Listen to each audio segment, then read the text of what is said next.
24 नवंबर इतिहास हिस्ट्री का पूरा पेपर मिल चुका है। नमस्कार प्यारे बच्चों, स्वागत आप सभी का आपके अपने YouTube चैनल में। अगर आप राजस्थान बोर्ड कक्षा 11 के स्टूडेंट हैं और 24 नवंबर इतिहास हिस्ट्री पेपर की आप तैयारी कर रहे हैं तो ये वीडियो आप सभी बच्चों के लिए स्पेशल है। वीडियो को आपको कंप्लीट देखना है। इस वीडियो के अंदर मैं आपको राजस्थान बोर्ड कक्षा 11 इतिहास हिस्ट्री का एक ऐसा पेपर देने वाला हूं जो आपके 24 नवंबर को आने वाला है और पूरा पेपर विद सॉल्यूशन आपको इस वीडियो के अंदर मिलने वाला है। तो वीडियो को आपको कंप्लीट देखना है और अगर आपने एग्जाम से पहले इस पूरे पेपर को आपने अच्छे से तैयार कर लिया तो 24 नवंबर को इतिहास के पेपर में, हिस्ट्री के पेपर में पूरे 70 नंबर आप फोड़ सकते हैं, पूरे 70 नंबर आप अचीव कर सकते हैं। तो पूरा पेपर इस वीडियो के अंदर आपको विद सॉल्यूशन मिलने वाला है, तो वीडियो को आपको कहीं पर भी स्किप नहीं करना है। तो सबसे पहले पेपर में आप देख सकते हैं यहां पर अनुक्रमांक है, रोल नंबर है,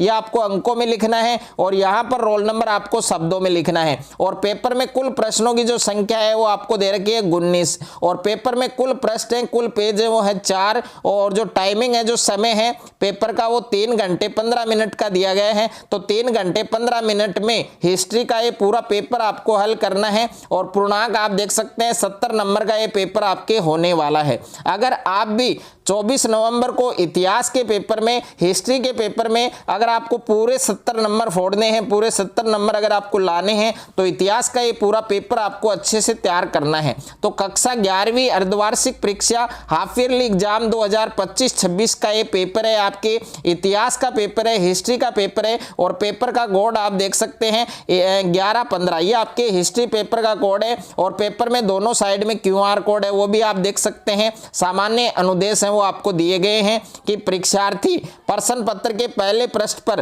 अपना अनुक्रमांक है, रोल नंबर है वो अवश्य लिखें। रोल नंबर यहां पर आपको अंकों में लिखना है, यहां पर आपको शब्दों में लिखना है। प्रत्येक प्रश्न के सामने उसका अंक बाहर अंकित है और कुछ सामान्य निर्देश हैं वो भी दिए गए हैं कि सभी प्रश्न हल करने अनिवार्य हैं और प्रश्न का उत्तर लिखने से पूर्व प्रश्न का क्रमांक अवश्य लिखें। और तीसरा है कि जिन प्रश्नों के आंतरिक खंड हैं उन सभी के उत्तर आपको एक साथ में लिखने हैं। तो हिस्ट्री का ये पूरा पेपर विद सॉल्यूशन आपको इस वीडियो के अंदर मिलने वाला है, तो वीडियो को आपको एंड तक देखना है।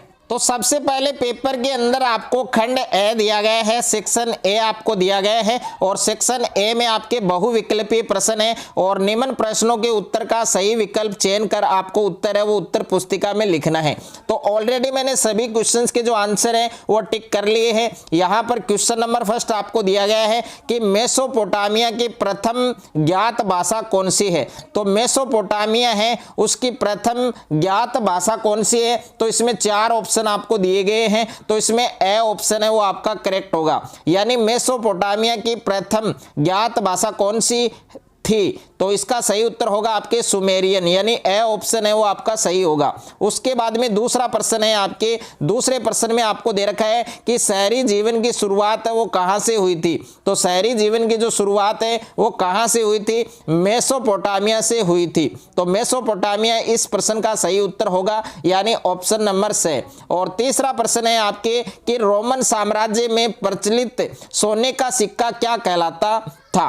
तो रोमन साम्राज्य में प्रचलित सोने का जो सिक्का है वो क्या कहलाता था, सोलिडस कहलाता था। तो इस प्रश्न का सही उत्तर है ऑप्शन नंबर बे होगा। उसके बाद में नेक्स्ट है आपके प्रश्न संख्या 4 आपको दे रखा है कि प्रथम रोमन सम्राट था। तो इसमें भी 4 ऑप्शन आपको दे रखे हैं, तो इसका सही उत्तर आपके ऑप्शन नंबर द होगा, ऑगस्टस। और प्रश्न संख्या 5 है आपके कि चंगेज खान के बचपन का नाम था। तो चंगेज खान है उनके बचपन का क्या नाम था, तेमुजिन था। तो इसका सही उत्तर आपके ऑप्शन नंबर 6 होगा। प्रश्न संख्या 6 आपको दे रखा है कि चंगेज खान की विधि संहिता क्या कहलाती है। तो चंगेज खान की विधि संहिता है वो क्या कहलाती है, यासा कहलाती है। तो ए ऑप्शन है वो इस प्रश्न का सही उत्तर होगा। प्रश्न संख्या 7 आपको दे रखा है कि लॉर्ड का घर कहलाता था। तो लॉर्ड का जो घर है वो क्या कहलाता था, तो इसमें प्रश्न संख्या 7 के अंदर बे ऑप्शन आएगा आपके मैनर। ओके, मैनर इसका सही उत्तर है। और उसके बाद में प्रश्न संख्या 8 दे रखा है कि फ्रांस के नगरों में बनने वाले बड़े चर्च क्या कहलाते थे। तो 8 नंबर प्रश्न का सही उत्तर आपके 6 ऑप्शन होगा, कैथीड्रल। और 9वां प्रश्न दे रखा है कि प्रोटेस्ट सुधार सुधारवाद आंदोलन है वो किसने प्रारंभ किया? तो इसका सही उत्तर होगा मार्टिन लूथर। यानी जो प्रोटेस्ट सुधारवाद आंदोलन था वो किसने शुरू किया था? मार्टिन लूथर ने शुरू किया था।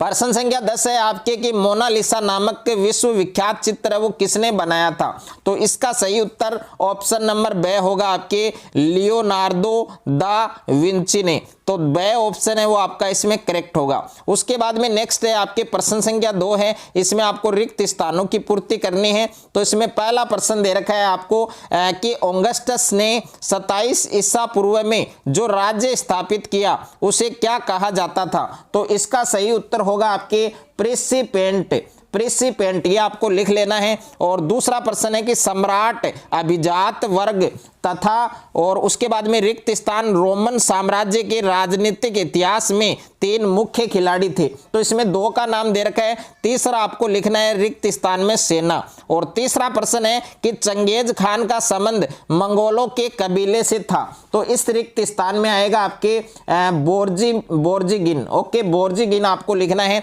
और 4 नंबर है कि मंगोल कबीलों की प्रतिनिधि सभा है उसको किस नाम से जाना जाता था? तो इसमें आएगा आपके कुरिल ताई। और उसके बाद में 5वां प्रश्न है कि फ्रांस का नामकरण जर्मन मूल की जनजाति के आधार पर हुआ था। तो इसमें आएगा आपके फ्रेंक्स। ओके, फ्रेंक्स आएगा इसमें आपको क्या फिल करना है? फ्रेंक्स, ये आपको इस रिक्त स्थान में लिखना है। उसके बाद में नेक्स्ट है आपके अति लघुत्रात्मक प्रश्न यानी very short answer type question. तो प्रश्न संख्या 3 है कि सम्राट कॉन्स्टेंटाइन के 2 प्रशासनिक नवाचार बताइए। और प्रश्न संख्या 4 है रोम वासियों के 2 प्रमुख देवी देवताओं के नाम बताइए। और 5वां प्रश्न है कि मंगोल कौन थे? तो मंगोल कौन थे इनके बारे में लिखना है। और 6ठा प्रश्न है कि नोयान से क्या अभिप्राय है। और 7वां प्रश्न है कि इंग्लैंड में स्थापित संसद के 2 सदनों के नाम आपको लिखने हैं। और 8वां प्रश्न है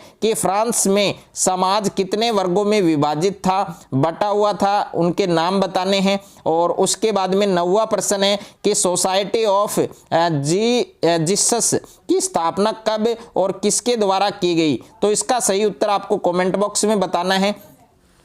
उसके बाद में खंड ब दे रखा है, सेक्शन बी दे रखा है, लघुत्रात्मक प्रश्न दे रखे हैं। और उत्तर शब्द सीमा है लगभग 50 शब्द, यानी लगभग 50 शब्द में आपको उत्तर देने हैं। तो प्रश्न संख्या 10 है कि मेसोपोटामिया में लेखन कला के विकास पर संक्षिप्त टिप्पणी लिखिए।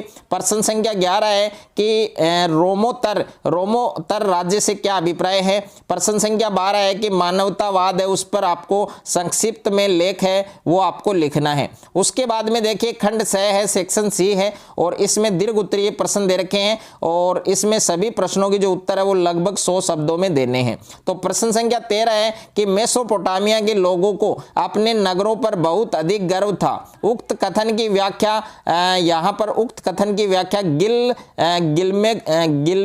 गिलगेमस महाकाव्य के आधार पर आपको करनी है। और प्रश्न संख्या 14 है कि चंगेज खान का मंगोलिया के राष्ट्र नायक के रूप में आपको मूल्यांकन करना है। प्रश्न संख्या 15 है कि 11वीं सदी में यूरोप में कृषि क्षेत्र में आए प्रौद्योगिकी परिवर्तन है उनका आपको वर्णन करना है। उसके बाद में खंड द है आपके, सेक्शन डी है। और सेक्शन डी में सभी प्रश्न आपके निम्नात्मक हैं और इन सभी प्रश्नों के जो उत्तर है वो लगभग आपको 250 शब्दों में देने हैं। तो प्रश्न संख्या 16 है कि मेसोपोटामिया की विश्व को देन का विस्तार से वर्णन कीजिए। और इसके अथवा में भी प्रश्न दे रखा है मेसोपोटामिया के शहरी जीवन की प्रमुख विशेषताओं का वर्णन कीजिए। तो इन दोनों में से एक प्रश्न आपको बनाना है। उसके बाद में नेक्स्ट है आपके प्रश्न संख्या 17 आपको दे रखा है कि रोमन साम्राज्य की सामाजिक संरचना है उसका वर्णन करना है। और अथवा में प्रश्न है कि रोमन साम्राज्य में श्रमिकों और दासों की जो स्थिति है उस पर आपको लेख है वो आपको लिखना है। प्रश्न संख्या 18 दे रखा है कि पूर्ण जागरण काल में विज्ञान के क्षेत्र में हुई प्रगति का वर्णन कीजिए। और अथवा में प्रश्न है कि धर्म सुधार आंदोलन में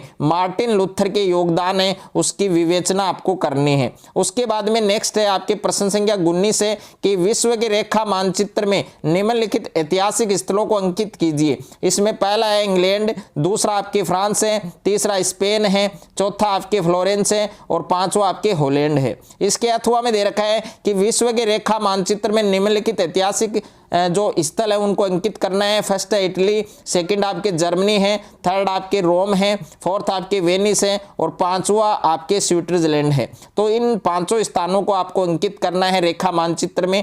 तो हिस्ट्री का ये पूरा पेपर मैंने इस वीडियो के अंदर आपको बताया है, पूरा पेपर आपको अच्छे से तैयार करना है।